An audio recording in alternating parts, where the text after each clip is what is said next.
Hi guys, for today's video naday ko sa box anak kay sa uy paspasa ba namo din akong before na room. So nag-ayos na ko sa akong mga gamit, gipantanggal na ko ang mga dili na gamiton na mga gamit diha. Anyway guys, nagbalinday ko og kanang room pero same flat ra siya. Ito ba ni?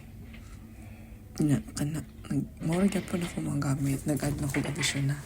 So, kana nga time kay gikuri-kuri na ako akong bagong nga tools. Kana siya kay mura na siyang barina nga automatic. Nadali lang mo siyang gamiton. Kanaan kay gusto ko music na nga time guys. Gusto niyo paminawon. Wait lang. Bakit kapag nandito ka, problema ko'y nabubura? Ikaw ang aking pag-asa at ang tanging ligaya. Sa susuyod mo ay bigay ako para mag-iwala. Kaya bagbagod. So magpadayon na ta guys. Nagkaayos yapon ko sa mga gamit. Ay, sayo-sayo siya umurag kurik. Guys, ako adang ginabayaran sa kuang room kay 1,200 pero alam mong saba ha.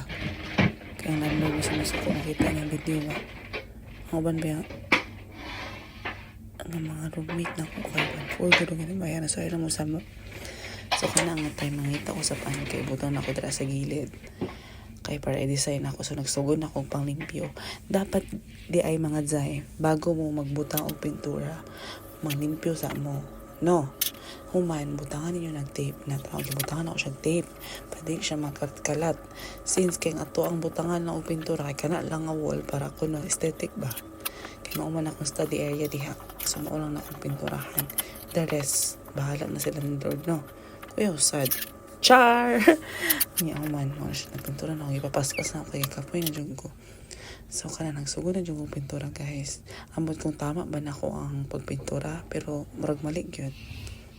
Ano yung sunda guys, basta mauna lang gina akong gihuna-huna ang mga pinturahan siya white. Basta white siya, white rin na.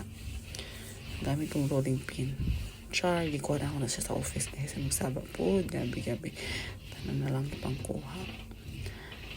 So, ang pintura po dahil gikuha na po na ako sa office. Tarang gamit ipang kuha sa office, gihulang.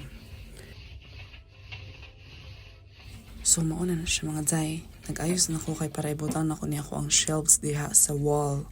So, mga ganyan pinaka main character sa tuang aesthetic na wall area. Character yan. Main gamit, char. Kaning shelves na ni. Naglisod pa ko ani og taod pero gitanaw na ko ang manual dari kayo. Gipalit ako na siya sa home box. Again, tag 20 ra na. Mauna din siyang outcome. Da.